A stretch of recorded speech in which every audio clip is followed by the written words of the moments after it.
Graça e paz, queridos irmãos, mais uma vez juntos aqui, não ao vivo, mas online, né? Espero que vocês estejam bem, apesar da saudade que temos de estarmos juntos. Temos que, como Igreja do Senhor, nos adequar ao tempo que nos foi imposto, vamos assim dizer, mas rogo ao Senhor que todos estejam bem. Nessa hora quero compartilhar aqui mais um estudo bíblico que se encontra na primeira carta de João, do capítulo número 2, dos versículos de 1 até o versículo de número 11. A palavra do Senhor nos diz da seguinte maneira: Meus filhinhos, escrevo-lhes estas coisas para que vocês não pequem, mas, se alguém pecar, temos um advogado junto ao Pai, Jesus Cristo, o justo. Ele é a propiciação pelos nossos pecados, e não somente pelos nossos próprios, mas também pelos do mundo inteiro. E nisso sabemos que o temos conhecido, se guardamos os seus mandamentos. Aquele que diz, eu conheço, mas não guarda os seus mandamentos, esse é mentiroso, e a verdade não está nele. Mas quem guarda a sua palavra, nele verdadeiramente tem sido aperfeiçoado o amor de Deus. Nisto sabemos que estamos nele. Quem diz que permanece nele, esse deve também andar assim como ele andou. Amados, não lhes escrevo um mandamento novo, mas um mandamento antigo que vocês tiveram desde o princípio. Esse mandamento antigo é a palavra que vocês ouviram.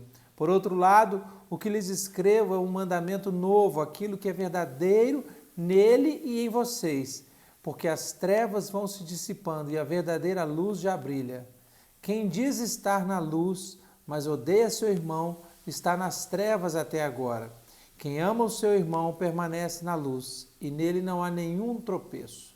Mas quem odeia o seu irmão está nas trevas, anda nas trevas e não sabe para onde vai, porque as trevas lhe cegaram os olhos. Vamos orar nesse momento?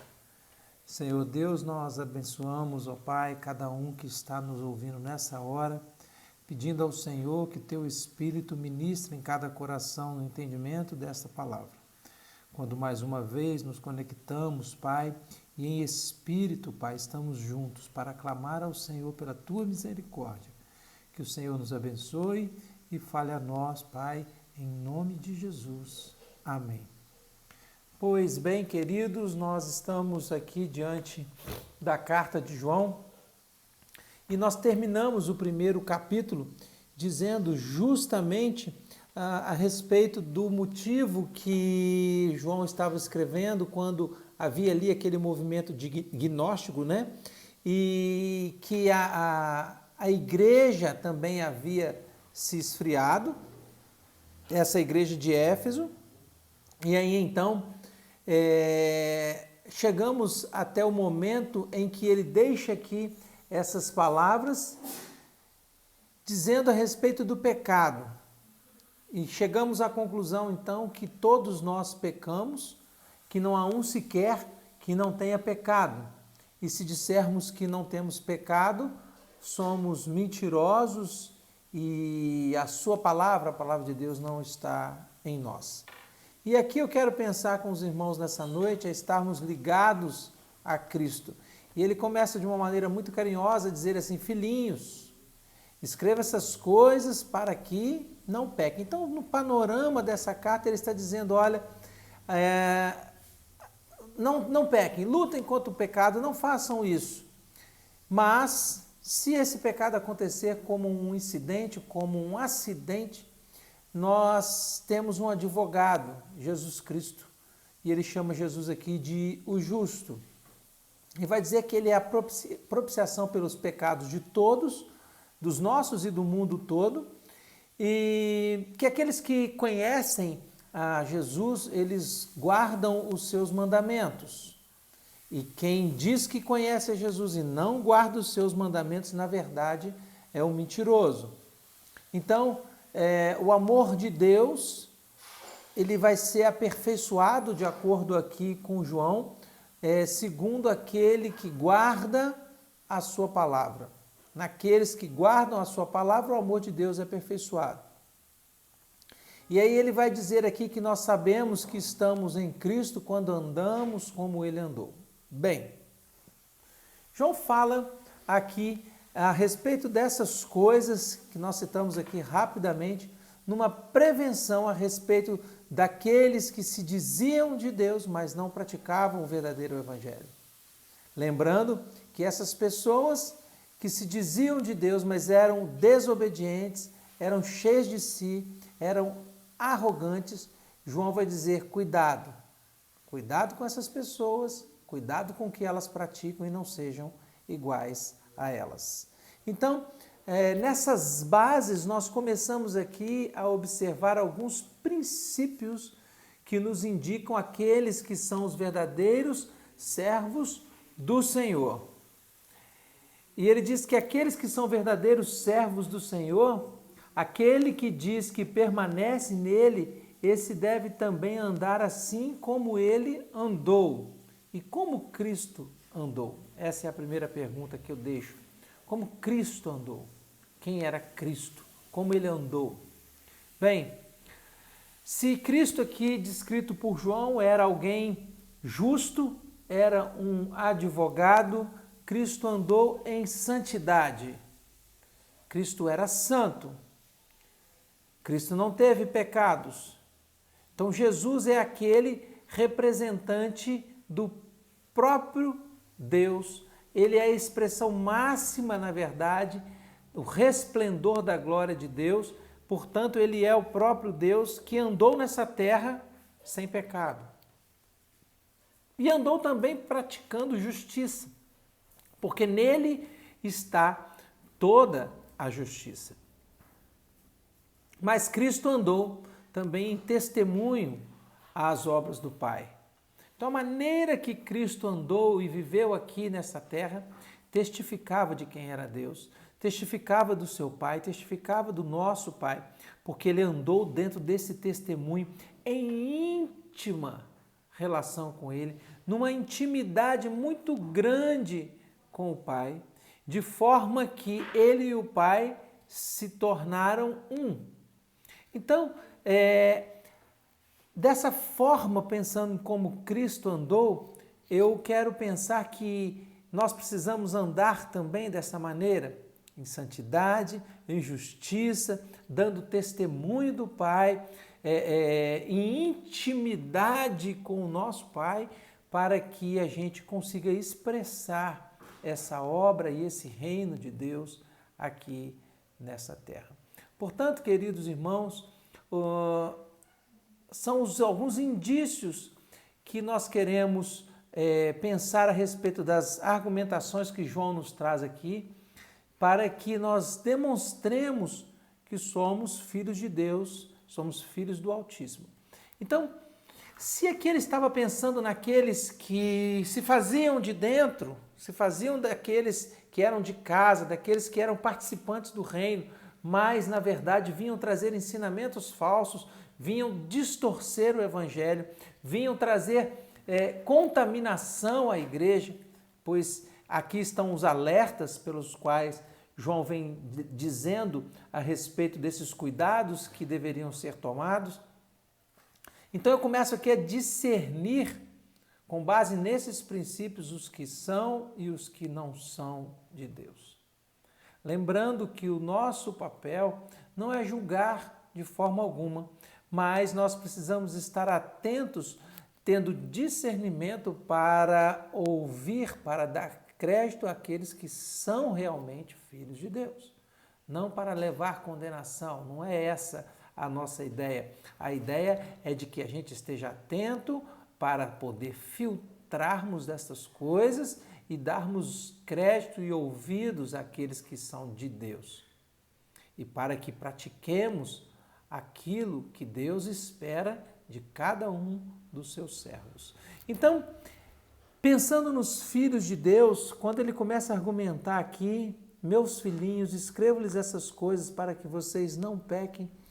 Eu quero pensar em dois aspectos básicos desse texto que se encontra no capítulo de número 2 até o versículo 11, de 1 a 11. O primeiro aspecto é que aqueles que são os filhos de Deus, verdadeiramente, eles lutam contra o pecado.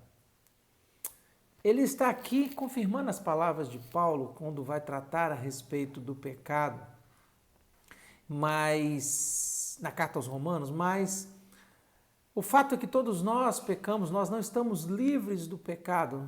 Servos ou não de Jesus, nós pecamos.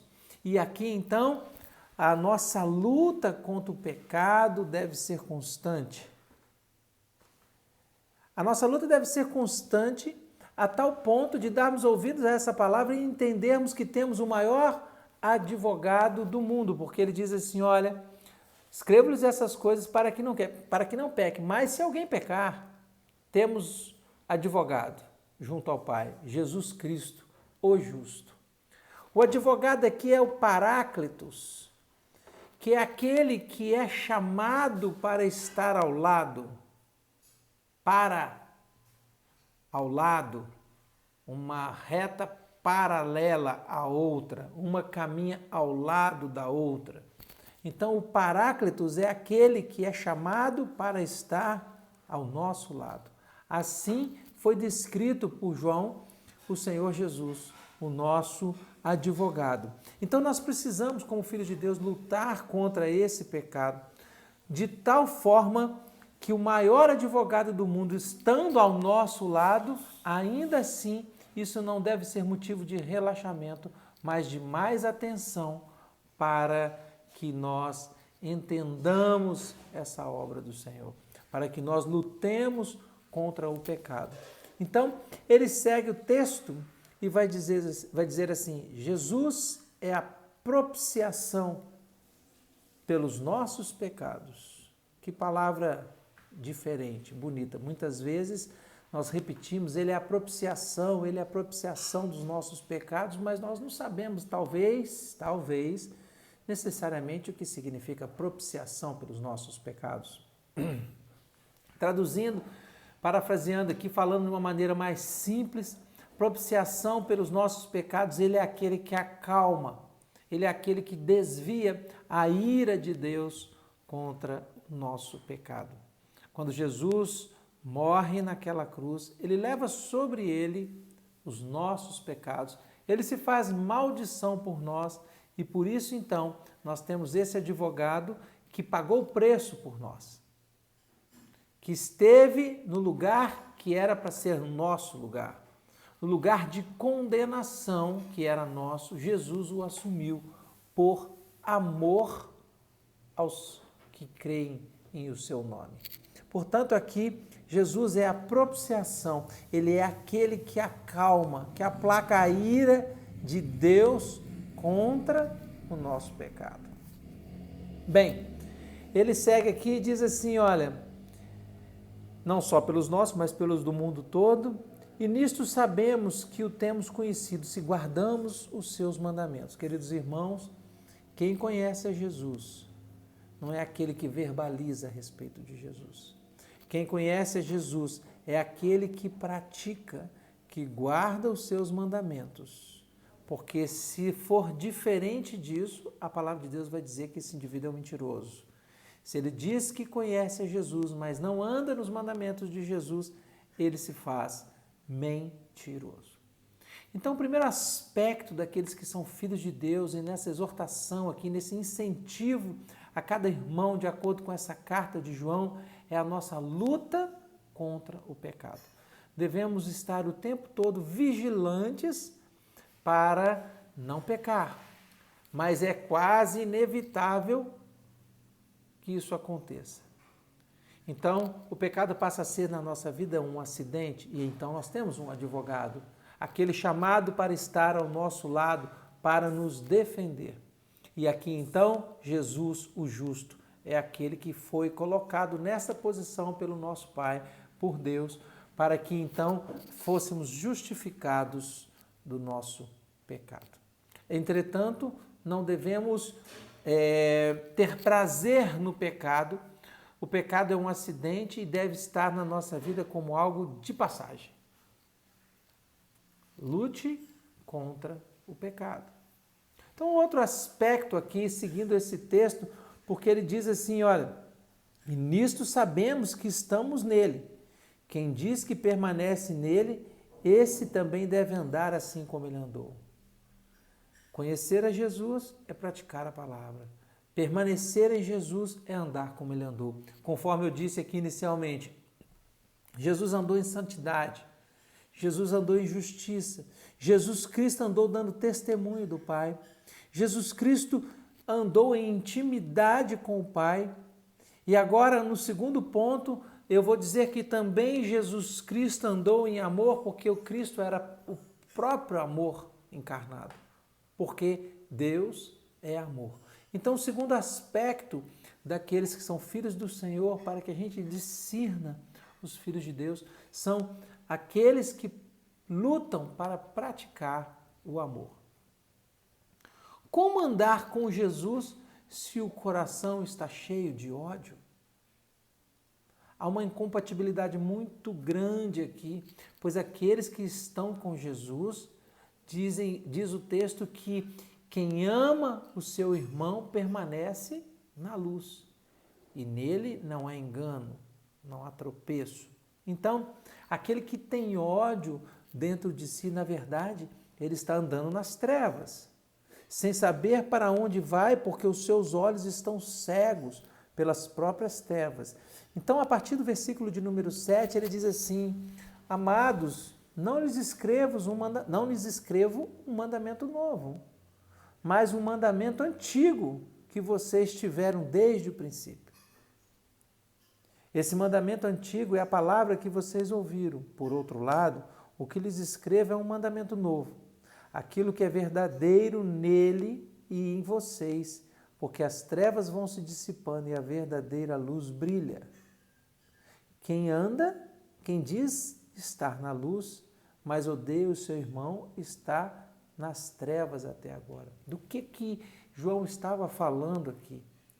Se era algo que não era novo, já era antigo, já era sabido, mas ao mesmo tempo ele se torna novo, ele está falando da diferença aqui do Antigo Testamento para o Novo Testamento, no princípio do amor, que aqui é expresso quando ele diz assim: quem diz estar na luz, mas odeia seu irmão, está nas trevas até agora. Se nós permanecemos em Cristo, e Cristo, o próprio Jesus, é amor, nós precisamos andar na luz, porque Ele é a luz do mundo. Se nós andamos na luz, não pode haver espaço dentro de nós, porque nós andamos, nós somos a habitação da própria luz, então não pode haver espaço para nós, dentro de nós, para o ódio. Por isso que aqui há um problema muito sério para que nós resolvamos nesse momento. Aquele que ama seu irmão permanece na luz. O texto é claro. E nele não há engano, não há tropeço. Mas aqueles que estão cheios de ódio estão nas trevas até agora. Quem ama seu irmão permanece na luz. Mas quem não ama, quem odeia, ainda está nas trevas. Vale ressaltar aqui que quem está nas trevas, o caminho está escuro, e aquele que tem os olhos fechados pelas trevas não está sabendo para onde vai. Nós não podemos andar peregrinando nessa terra sem saber para onde vamos, ou sem saber para onde queremos ir. Porque aqui, então, nós estamos diante da palavra que é afiada, que não há dolo, que não há mentira, concordemos com ela ou não. Você pode me dizer: olha, eu não concordo com isso. Você vai incorrer num grande problema, mas aqui agora, se você está diante da palavra e crê nessa palavra, a palavra é clara. Se você está com ódio no seu coração, é sinal que ainda está andando sob as trevas. Se você está com ódio no coração, é sinal que a luz não está clareando o seu caminho, os seus olhos estão cegos, sem saber o seu destino, sem saber para onde está indo. Querido irmão e irmã, você que está nos ouvindo agora, não fique andando sem saber para onde. Você precisa ter um GPS atualizado, com um sinal bem forte para o destino que você deseja ir em relação ao reino de Deus. E esse destino é a presença do próprio Cristo na sua vida. Portanto, você não pode viver e estar no engano, porque se você nutre dentro de você inveja, ódio, rancor, amargura, essas serão circunstâncias que vão te afastar do Senhor. Então, ele vai terminar aqui dizendo justamente isso, mas quem odeia o seu irmão está nas trevas, anda nas trevas e não sabe para onde vai, porque as trevas lhe cegaram os olhos. Triste sentença, mas foi o próprio João, inspirado pelo Espírito Santo de Deus, que deixou essas palavras. Pois bem, nós notamos aqui que a palavra de Deus não existe muitos meio termos. Não adianta estar morno, é preferível estar frio ou quente. Não adianta querer tampar o sol com a peneira, falar que está em comunhão com Deus, nutrindo ódio dentro de si. Temos então um problema para resolver que deve ser traduzido de uma maneira prática na nossa vida. Como esse texto pode ser então aplicado?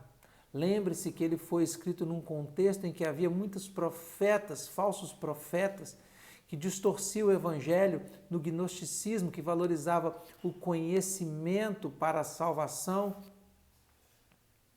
que dizia que o corpo era mau, portanto não se importava na santificação. Tudo isso contra aquilo que o Evangelho de Cristo Jesus vinha ensinando naquele tempo e que nos ensina ainda hoje. Como que eu vou traduzir isso na minha vida com base no que foi dito? Bem, em primeiro lugar, eu preciso estar inconformado com o pecado. Inconformado, sem tomar a forma do pecado, lutando contra isso na nossa vida. A gente erra todos os dias, a gente peca e quando nós pecamos, nós precisamos ter a consciência que nós pecamos contra Deus, em primeiro lugar. Às vezes o nosso pecado atinge também o nosso irmão, mas em primeiro lugar o pecado é contra Deus. E a ira de Deus, então, ela é contra o pecado. E a nossa sorte é que temos Cristo Jesus. Você tem Cristo Jesus? A nossa sorte é que temos um advogado, foi chamado, colocado pelo próprio Deus ao nosso lado, para a nossa defesa, vamos assim dizer. Lute contra o pecado. Faça na sua vida um pecado como um acidente, não um lugar para se estar, não um lugar onde você faz morada, mas um lugar onde você escorregou e vai se levantar dali rapidinho e vai continuar a sua trajetória em direção ao alvo da soberana vontade de Deus para a sua vida. Esforce-se, portanto, para agradar a Deus. E agora vem um outro ponto muito sério da aplicação na nossa vida. Perdoe quem está amargurando o seu coração. Exatamente isso. Tenho observado muitas vezes pessoas que se dizem de Jesus, pessoas que estão na comunhão da igreja e o coração cheio de rancor, cheio de amargura, cheio de ódio. A palavra do Senhor é clara e diz, olha, perdoe porque senão você está nas trevas. A luz ainda não está abrindo os seus olhos, você não está sabendo para onde vai. E aí eu quero dizer para cada um de vocês que muitas vezes você diz assim, pastor, isso não é fácil, mas nós temos um Jesus, um Deus ao nosso lado que pode nos ajudar nesse processo. Portanto, nós temos que dar ouvidos à voz de Deus. Para quem você que está me ouvindo nessa hora, nesse exato momento, para quem você precisa liberar perdão? Para quem você precisa liberar perdão? Porque quando você libera esse perdão, o principal beneficiado é você mesmo, porque você passa a ter um relacionamento mais sincero, mais transparente com o Deus que você serve. não permaneça como igreja do Senhor nessa condição de ódio dentro de você. Não faça aí uma listinha de assuntos e pessoas cheias de ódio que você tem que acertar conta. Nós precisamos ter um coração liberado para o mover do Espírito.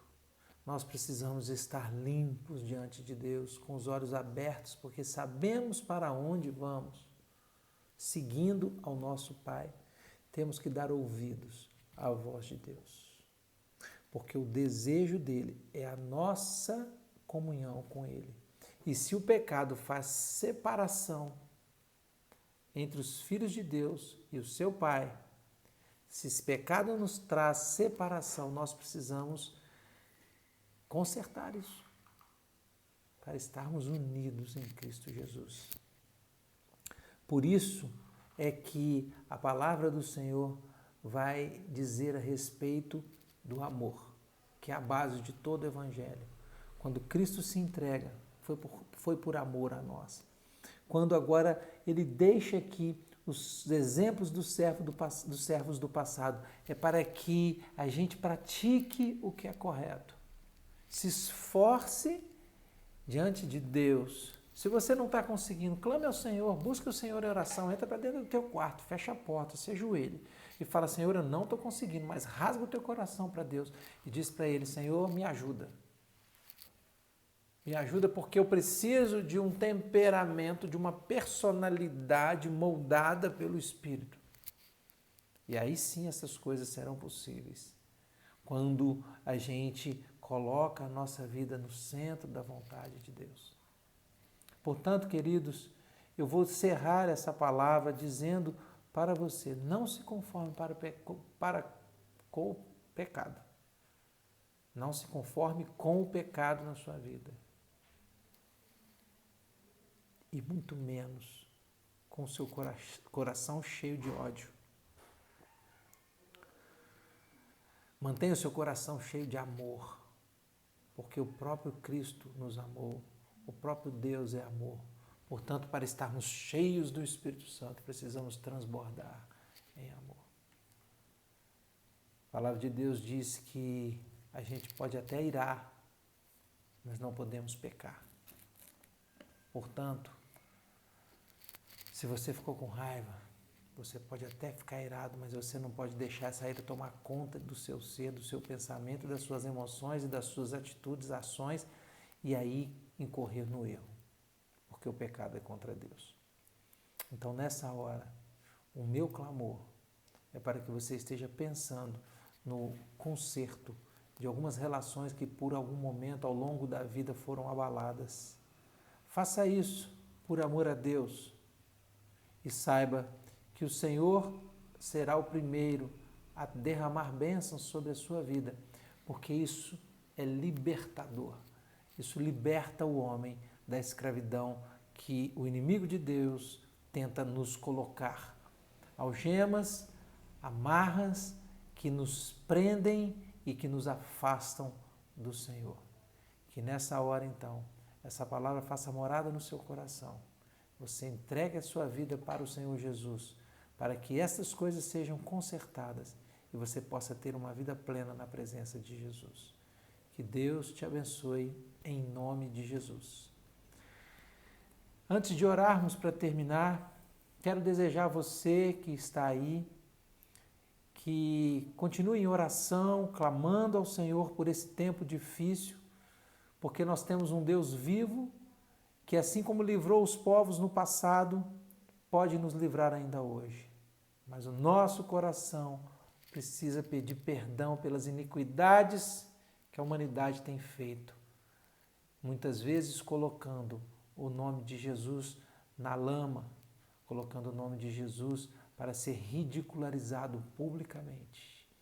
E olhe, não fique enganado, de Deus não se zomba. Que Deus nos abençoe e abençoe a sua vida e derrame bênçãos sem medidas, em nome de Jesus.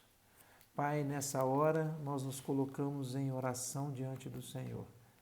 Clamamos pela ação do Senhor na vida de cada um que está nos ouvindo. Rogamos a Ti, ó Pai, que o Senhor nos ajude na luta contra o pecado. Nos ajude, ó Deus, a colocar o nosso coração, Pai, de forma simples e tão íntima com o Senhor, que não haja espaço para o ódio, para o rancor, para a amargura. Nós te bendizemos e agora eu peço ao Senhor que o Senhor abençoe a sua igreja, ó Pai, que ouve essa palavra nesse momento. Que a salvação do Senhor Jesus seja uma realidade e que andemos segundo Jesus andou. E assim, ó Pai, contamos com a ajuda do Senhor, em nome de Jesus. Amém. Deus te abençoe, em nome de Jesus.